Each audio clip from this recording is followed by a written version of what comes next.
My parents don't get what I do for a living. Well, I've explained it to them numerous times, but they're of a generation that don't believe that gaming is a real job. I think the younger parents probably see it. They've grown up with better consoles, started out on the PS1 and stuff like that, whereas my parents had an Atari and Pong.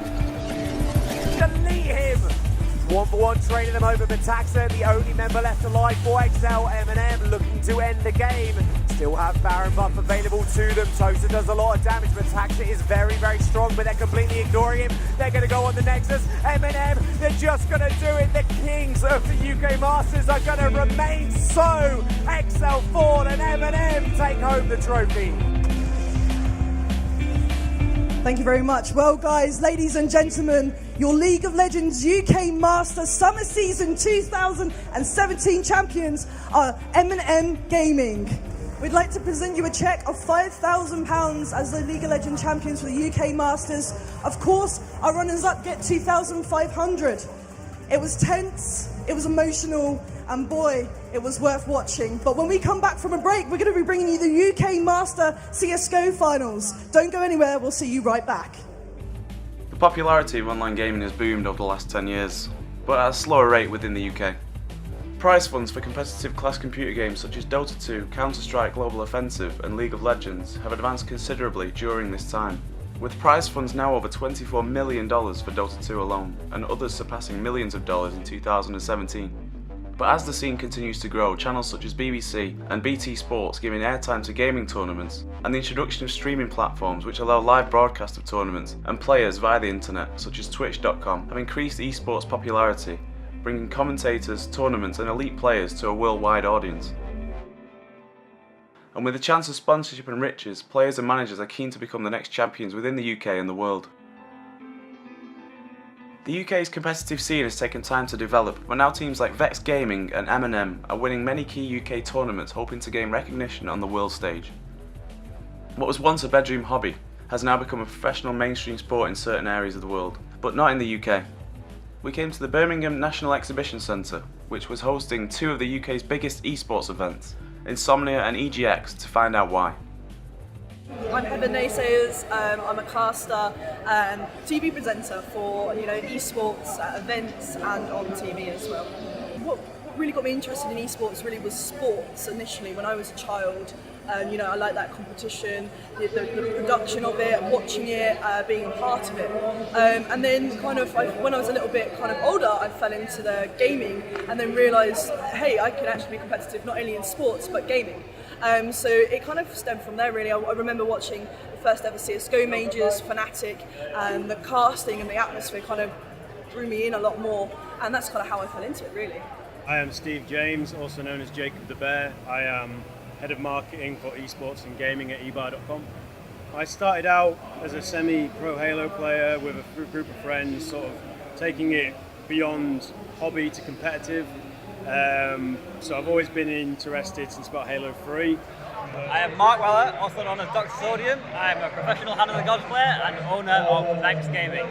I've always played games, a lot of Armour, a lot of DayZ, and then got into Counter-Strike whilst I was in university. The scene kind of grew from there, and then it all just escalated from there, I suppose.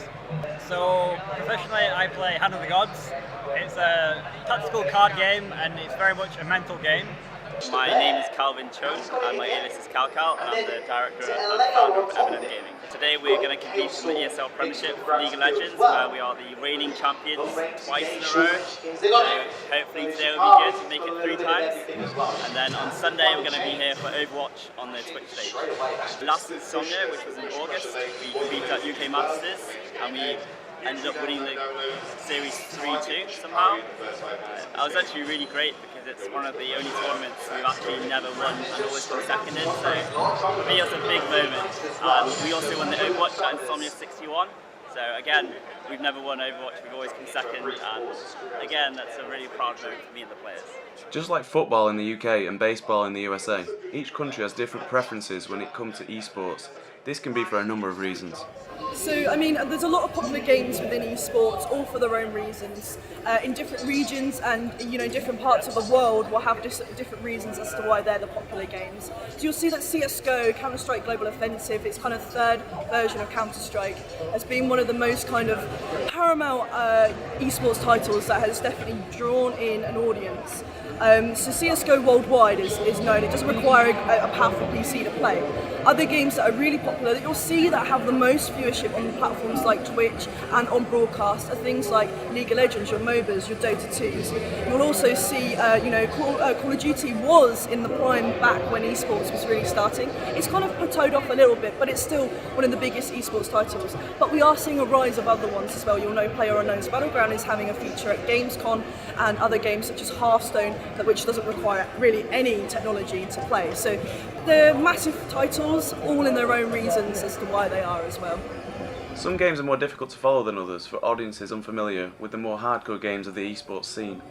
This is one hindrance that must be overcome on its journey into the mainstream. I think there's certain games which capture the imagination more than others.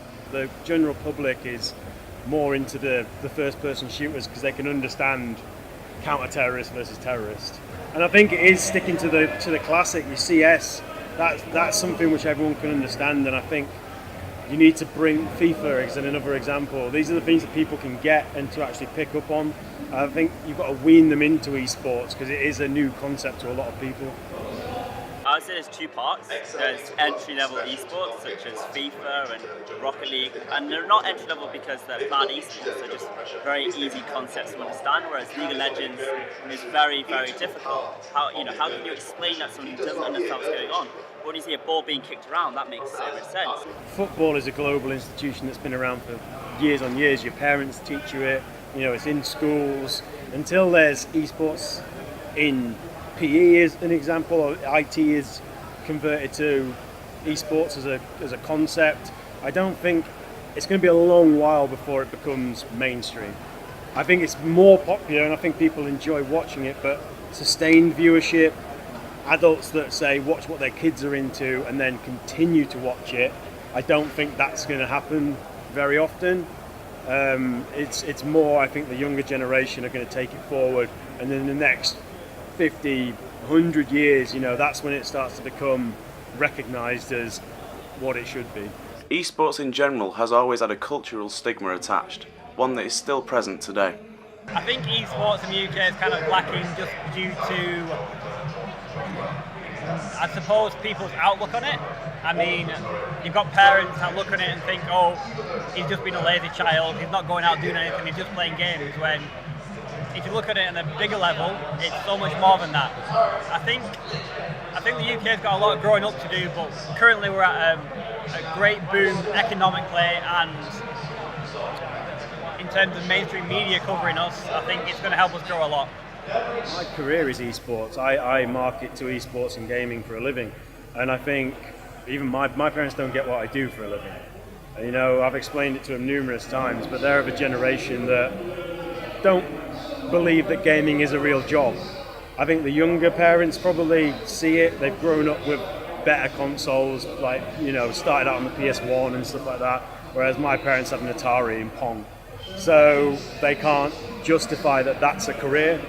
But when I show them videos, when I teach them what it's about, they get it more. But yeah, I think it is a hindrance. If somebody wants to be a professional gamer and they're putting in 8 hours a day like they should be to become the level they want to be, I don't think every parent is going to see that as a good thing. With technology becoming cheaper and more accessible, computer game consoles and surprisingly tablets that used to target casual gamers now utilise better graphics, faster internet and built-in streaming. This accessibility is pushing esports in the right direction. What kind of is pushing esports is the fact that there is the ability to be playing on many platforms. PC was a go-to back in Quake, everyone would play on PC. Consoles came along and Call of Duty was on the rise, and we're seeing MOBAs coming to console as well, Paragon. But there's also tablet, and that's a huge factor now. Vainglory had its Western Unified Championships in London, and that is a MOBA that is played with a touchscreen, which people wouldn't have heard of. There's the likes of Critical ops as well on the tablet. And they're actually pioneering the way that we produce and present a tournament. So actually tablets are really driving esports, but you can't go wrong with PC gaming as well. Console has a little bit of love, but it's not always kind of at the front leading the way. So I'd say PC gaming definitely, it's got a heritage, but tablets as well, they're to be considered, for sure. Console would be more accessible by a lot more people. There's Call of Duty, there's Halo, but on the other end of the spectrum, esports is much bigger on PC, so you've got these bigger titles. I think Counter-Strike and PlayerUnknown Battlegrounds would be a good kind of entry for them, because unlike Dota and League of Legends, there's less to know off the top of your head and much easier to get your head around, and commentators could break that down a lot easier to get the audience more involved. Recently, E-League for Counter-Strike has been broadcast on mainstream TV, and you've seen people that usually watch American football watch Counter-Strike, and you see on tweets that they don't understand it at the start, but the more it progresses, the more they get their head around it, and then they end up enjoying it. There are multiple approaches to help esports become more popular with platforms such as Netflix and Amazon Prime, besides simply broadcasting gameplay. So in other countries such as Sweden, we've got these real-life reality TV shows pretty much related around gamers. There's one program, I think it's called Gamers, where you've got X amount of people all competing for a professional gaming contract. Very similar to, I suppose, what you see over here in reality TV or game shows. And I think the UK needs to adopt this to reach our audience and help spread the knowledge about esports and change people's perceptions. I think BBC are doing a great job getting involved, as well as BT Sport. Currently it's predominantly broadcast online, such as Twitch or YouTube Gaming, but I strongly feel non-endemic, more traditional outlets could do wonders with it. Going back to where I said about reality TV, I think Netflix could do a great job bringing it over, and Amazon Prime creating not so much dramas, but maybe documentaries and TV shows about esports, because the life is interesting. People do travel around the world to play games, and I think there's a lot to be shown and some very interesting content. If you're not interested in kind of playing, or you don't feel like you have the competitive edge, you're going to want to consume media and watch media. And just like sports, I may be a very bad football person, but I might enjoy watching Tottenham versus Arsenal. And you see players playing on platforms such as Twitch, and they stream out onto there, and it's great that they have those platforms, but it's hard to find them. Twitch does things like being able to navigate for skill and rank. But you know, and the front page on that, we see Twitter, they're pushing esports. We see YouTube also fighting for a slice of the pie. We also see Facebook as well, all wanting the rights to ECS, ESL events, all fighting for it. But what can we do to kind of widen that kind of reach and get people involved? It's obviously televising it, because it becomes a little bit more legitimate. So I work within TV. I talk about esports every day on TV on a channel dedicated to esports, and we broadcast OG and Apex, Korean Overwatch. We broadcast Call of Duty. These are people that will flick on, want to know what it is. That might not be for them the next time, but the next time they come on, they're going to see this content, and it's on their box, which they're used to finding and watching new things. So televising it is important, but it's also marketing and not shoving it down people's faces too much. So there's kind of a mixture there. So currently esports isn't widely accessible to a lot of the audio audience that are mainly watching traditional sports such as football or rugby or tennis. I think a good way for us to approach these people and gain their interest would be for bigger stations to pick it up on TV. So recently we've had the BBC 3 broadcast it, but that's only online, and we've had BT Sport cover it as well. Even though it's being covered during mainstream kind of slots and times on mainstream TV, I still think there's a long way to go to educate these people.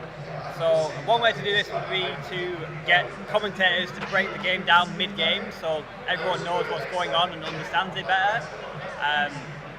And I guess for the media and companies that are covering esports, such as ESL, Gfinity, DreamHack, to kind of get their head around on how to talk to this audience, because currently they're only talking to our audience, our generation, and I think this needs to change. The next 10 years are make or break for esports within the UK. I'd say esports is always difficult to monetize. Even now, a lot of people are struggling. And it's a very delicate situation. Esports is getting big in absolute terms, and it's big prize pools, but the infrastructure really isn't that different to what it was a few years ago. Yet the prize pools and the wages and numbers are growing. So I'd say there's quite a big gap in infrastructure in relation to how much we're growing by. I can see it either completely collapse, could be one of the most prosperous scenes in the world. Numbers are growing incredibly, and that's a great thing, but if we really start knuckling down on how to make this sustainable and make it a strong foundation and platform, then we're going to not see an esports scene in 10 years if we're not careful. What we're struggling in is kind of making sure that we've got a legacy, we've got something that will be here in 10 years' time. We throw money at it now and we get this £1 million prize pool fatigue, and it almost overcasts and shadows the little tournaments. They are the key ones. These £3,000, £5,000 prize pools that are put on by local events and local, in your local area. They are the most important, but unfortunately, because we're like, oh well, I can go overseas and get 10k rather than this 5k, I'm going to go over there. And we lose talent and we lose interest. So it's kind of making sure that every prize pool, every victory, every celebration is important and a key step to going where you want to go in esports. I think at the moment the annoying thing is everyone sees it as a cash cow, and it's going to require certain people to actually take note and put like a governing body in place, actual financial structure, player protection. All this needs to come in, because it's got to a point now where it's no longer a bedroom esports, it's a monster global organization. So I think it's going to get bigger. Whether it's going to burst and need healing again because of the way it's going, because a lot of people are in it for the wrong reasons. So it's going to get bigger, it's definitely going to grow, but whether that's the right way or not is another matter. Something that the UK is lacking is seeing its players on the professional scene. Our culture and lifestyle continues to be a hindrance, and we are still asking questions like, what is esports? But hopefully in 10 years' time, esports will be filling hundreds of thousands of arena seats with our players on the world stage. There is no doubt that there's a lot of money still to be made in UK esports, and the scene is definitely growing. But the correct steps need to be taken to ensure that esports progresses safely into the future. Well, it's all down to Hemskill, the Orb, who misses the shot as well. And now towards default, there you have it, he lands the headshot. The 1 versus 3. That's right, ladies and gentlemen, Team Endpoint are in fact your CSGO UK Master Summer Season 2017 champions. Congratulations, guys.